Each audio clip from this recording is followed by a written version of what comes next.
Sejak ditetapkan sebagai kawasan suaka hiu dan pari pada 2012, perairan Kepulauan Raja Ampat menunjukkan tanda-tanda pemulihan. Populasi sejumlah spesies seperti hiu sirip hitam dan pari manta perlahan kembali terlihat.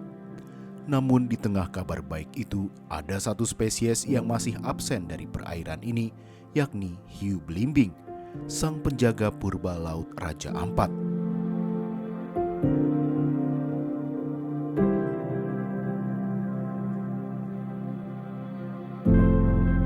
Hiu belimbing merupakan salah satu spesies hiu yang kini berstatus terancam punah atau endangered menurut Daftar Merah International Union for the Conservation of Nature (IUCN). Penurunan populasinya berkaitan erat dengan praktik perikanan yang tidak bertanggung jawab dan merusak yang intensitasnya mencapai puncak pada dekade 1990-an.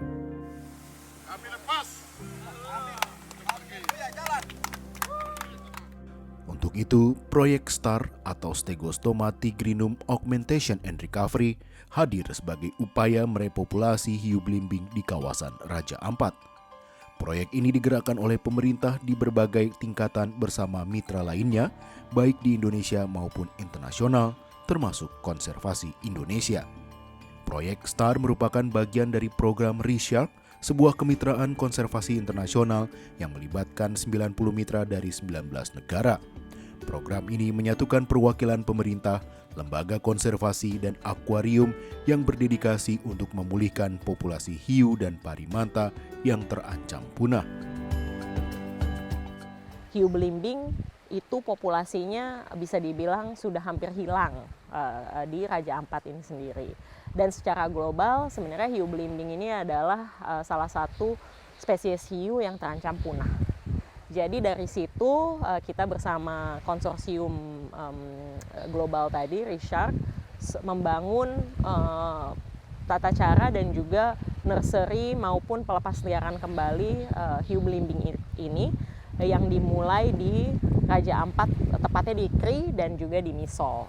Jadi kita melihat bersama-sama mitra-mitra teman-teman yang lain bahwa merepopulasi hiu belimbing adalah salah satu cara yang penting untuk bisa menjaga dan meningkatkan keanekaragaman hayati, terutama di level top predator yang ada di Raja Ampat ini sendiri, untuk menjaga ekosistemnya secara menyeluruh. Proyek STAR berupaya memulihkan populasi hiu belimbing dengan mendatangkan telur-telurnya dari berbagai lokasi atau translokasi. Telur-telur ini kemudian ditetaskan, dirawat, dan akhirnya dilepas liarkan kembali ke habitat alaminya, khususnya perairan Raja Ampat. Kita merawat mereka kurang lebih 7-8 bulan. Jadi kita menerima telur, mereka masa inkubasinya sekitar 150 hari, tapi kita menerima mungkin setelah ketika sampai di Raja Ampat ini mungkin mereka akan menetas 1-2 bulan. Kemudian setelah menetas nanti kita akan menjadi bayi-bayi hiu yang kecil-kecil sampai mereka ukuran 70 cm. Kita akan merawatnya di hatchery ini, di tempat perawatan hiu.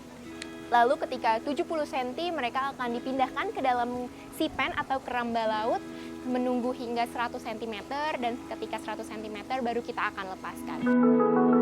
Keberhasilan proyek ini nyatanya tak lepas dari peran para akuaris. Mereka dibekali pelatihan intensif selama 1 bulan oleh tenaga ahli akuaris dan dokter hewan dari Jakarta Aquarium and Safari. Dalam pelatihan ini, mereka mempelajari berbagai keterampilan penting, mulai dari merawat bayi hiu, membersihkan fasilitas penetasan, menjaga kualitas air, hingga memantau pertumbuhan dan perkembangan bayi hiu secara detail. Akuaris menjadi garda terdepan dalam proyek STAR ini. Peran mereka sangat krusial bagi keberhasilan program karena merekalah yang memastikan bayi hiu yang dibesarkan di tempat penetasan memiliki peluang hidup yang tinggi sebelum dilepas liarkan. Karena itu, pembekalan dan peningkatan kapasitas akuaris lokal menjadi fondasi penting dalam upaya pemulihan hiu belimbing di Raja Ampat. Paling penting adalah memiliki pengasuh-pengasuh hiu. Kalau pas nyampe sini siapa yang jagain ya? Kita sangat strict waktu itu, kita maunya anak-anak Indonesia yang menjaganya. Jadi kita memilih beberapa shark nanny, pengasuh hiu, untuk di training pertama-tama itu di Jakarta Aquarium, di mana mereka mendapatkan training yang tahap awal kayak cara pegang hiu, cara kasih makan, cara ngambil darah, dan lain-lain. Raja Ampat kini berkembang menjadi salah satu destinasi pariwisata kelas dunia, khususnya bagi para penyelam dan pegiat wisata bahari. Di tengah pertumbuhan itu, inisiatif konservasi seperti ini diharapkan mampu menghadirkan manfaat yang lebih luas bagi wisatawan, pelaku industri, pemerintah, dan terutama masyarakat lokal. Manfaat tersebut hanya dapat dirasakan secara berkelanjutan jika pariwisata dan konservasi dijalankan secara bertanggung jawab, selaras dengan upaya menjaga ekosistem laut Raja Ampat.